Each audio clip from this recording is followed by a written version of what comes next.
Halo. Ya, Bu Joy, silakan Tegar, Bu Joy. aku Suara putus kami ya tadi ya, kedengaran. sorry. Ya, tadi sempat keputus ya. Udah aman? Sudah. Bisa lanjut Bu Joy.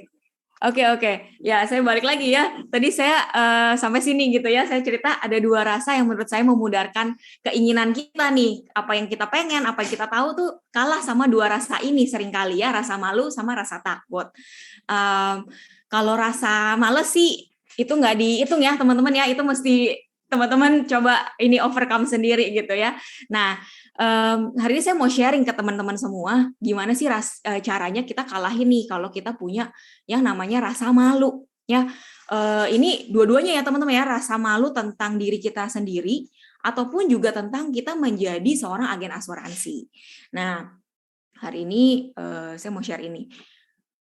Ya, set in your mind nih teman-teman ya, karena menurut saya gimana kita memandang pekerjaan ini dan itu tuh berpengaruh banget nih sama responnya calon nasabah kita.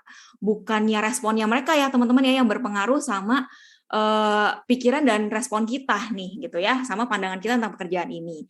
Nah, apa nih yang kita perlu taruh di pikiran kita sebagai ibaratnya tuh vaksin gitu ya, mindset ini tuh kayak vaksin nih teman-teman.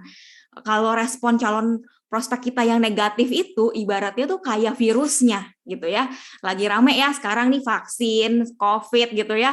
Nah, saya ambil ideologi ini supaya kita semua bisa relate. Nah, ini saya mau sharing nih teman-teman. Apa sih mindset yang kita perlu taruh? Yang pertama ya, mindset yang benar itu kita taruh di pikiran kita kalau kita tuh mau kasih sesuatu buat dia. Ya, jadi tangan kita ini adalah tangan yang memberi ya teman-teman. Tangan kita adalah tangan yang di atas nih, bukan yang lagi minta-minta. Ya, bukan Pak minta dong Pak, closing dong Pak sama saya, bukan kayak gitu ya teman-teman ya. Nah, yang kedua, taruh ini teman-teman di pikiran kita, saya tuh bukan agen yang asal jual, saya mau kasih sesuatu yang terbaik buat dia. Makanya penting banget nih kita untuk level up ya skill-nya kita. Prudential udah siapin banyak banget training, agency teman-teman juga pasti udah siapin banget ya support sistemnya buat kita tuh bisa belajar banyak hal gitu ya. Nah, ini tuh bisa untuk support kita untuk kasih yang terbaik buat klien-klien kita ya. Yang berikutnya, nih taruh ini di pikiran kita teman-teman. Apa yang saya berikan mengubah ketidakpastian menjadi kepastian ya. Kita tuh ibaratnya tuh kayak jembatan teman-teman ya. Dari kita ajak nih calon prospek kita dari punya ketidakpastian menjadi punya kepastian. Nah, itu tuh memberikan peace of mind loh. Ya, jadi berarti banget nih apa yang kita lakukan dan produk-produk yang kita bagikan ke klien-klien kita.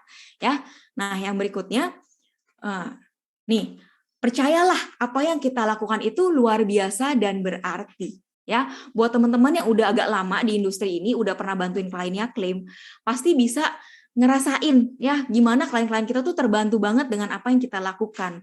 Buat teman-teman yang masih baru, coba deh pinjam experience-nya teman-teman yang udah lebih lama nih, pinjam ceritanya mereka, pinjam kepercayaannya mereka gitu ya. Dan percayalah gitu apa yang kita lakukan ini luar biasa dan berarti ya. Nah, yang berikutnya ini nih, saya lanjut ya. Tadi yang kedua saya ada mention soal rasa takut ya. Nah, saya nggak tahu nih teman-teman gimana, tapi kalau saya berkaca sama diri saya sendiri, seringkali tuh saya takut karena saya nggak tahu dengan pasti apa yang harus saya katakan atau lakukan. Bener nggak sih Pak Sujar? Kadang-kadang kalau misalnya kita tuh nggak yakin, jadi kita takut gitu. Padahal sebenarnya kita cuma perlu prepare aja. Betul. Ya nggak sih? Ibaratnya kayak ibaratnya kayak soldier apa sih? Tentara ya yang mau pergi perang, ya kan? Kalau dia udah tahu strateginya nih, udah ngomongin nih sama pemimpinnya, ya sama leadernya lah kalau kita di bisnis ini gitu kan, udah dikasih tahu strateginya, jalannya kita kayak gimana gitu kan, terus peralatan perangnya udah siap, pasti walaupun takut itu ada, tapi bisa diatasi, ya. Nah, jadi hari ini saya mau share juga ke teman-teman. Ini saya kasih judul di sini Know What to Say and Do, ya. Dari pengalaman, menurut saya kita minimal punya 4 skrip ini teman-teman ya, supaya kita lebih bisa siap ya. Yang pertama, kita wajib nih punya skrip perkenalan diri ya. Yang kedua, punyalah skrip kenapa kita telepon atau WhatsApp dan menghubungi prospek pada hari itu ya. Yang ketiga, kita juga sebaiknya nih punya nih kalimat mengajak ketemu atau Zoom. Ya, supaya nanti jangan karena grogi abis kenalin diri terus cerita kita ada di Prudential dan lain-lain, terus kita saking groginya kita nggak ngajakin ketemu atau Zoom untuk presentasi. Sayang banget ya teman-teman ya. Dan yang keempat, punyalah cerita kenapa memilih untuk menjalankan profesi ini. Ya, dan ini nggak apa-apa banget kok kalau teman-teman ketahuan kalau kita masih baru. Ya, yang penting prospek kita tuh nangkep kalau kita tuh serius di sini, bukan lagi cuma coba-coba. Ya. Nah, ini saya mau share juga ke teman-teman. Sebentar. Contohnya gitu ya. Jadi apa yang saya sharing hari ini ya teman-teman, ini bukan cuma teori aja, tapi saya juga lakukan ini, dan saya juga di tim juga saya ajarin ini ya. Ini sebagai contoh nih teman-teman ya. Ini ada satu orang teman saya tahun lalu berjadi agent dan hari ini udah AAD ya. Tahun lalu dia coba nih pakai skrip ya, bikin skrip-skrip yang tadi, dan kita coba ya. Ini pertama kali kita coba telepon dengan skrip, telepon 10 orang, 6 orang langsung menolak ya. Tapi dari 10 kita telepon, kita dapat 3 janji temu yang kita bisa presentasi. Dan akhirnya closing 1 ya. 1 case dan API-nya waktu itu lebih dari 100 juta. Lumayan lumayan banget teman-teman buat seorang agent baru.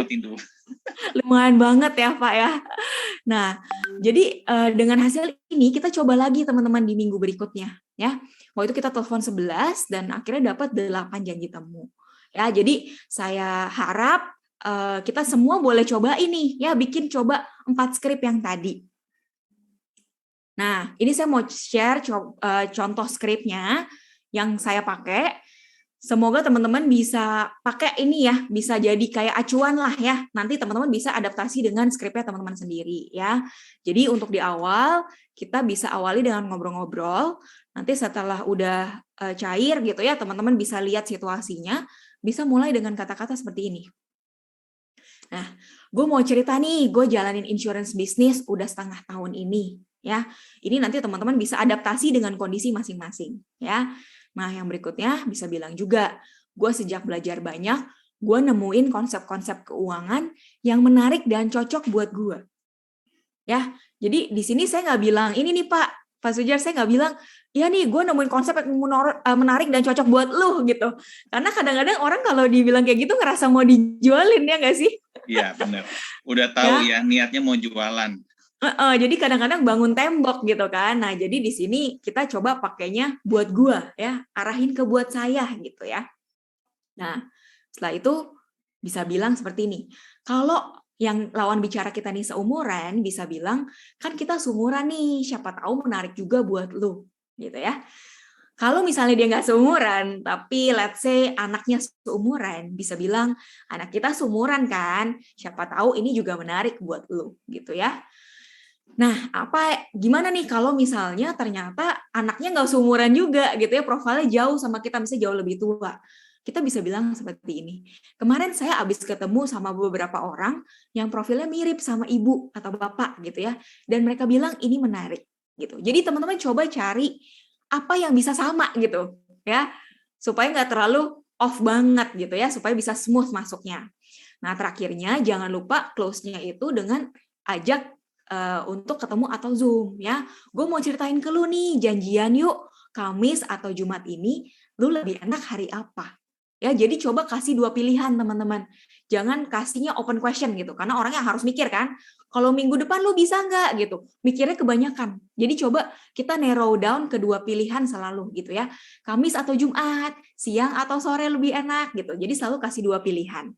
Nah itu tips dari saya nih Pak, sebelum kita masuk ke penjualannya gitu ya. Ini cara approach-nya atau cara untuk cari janji temu gitu. Yes. Thank you Bu Joy. Dan kalau saya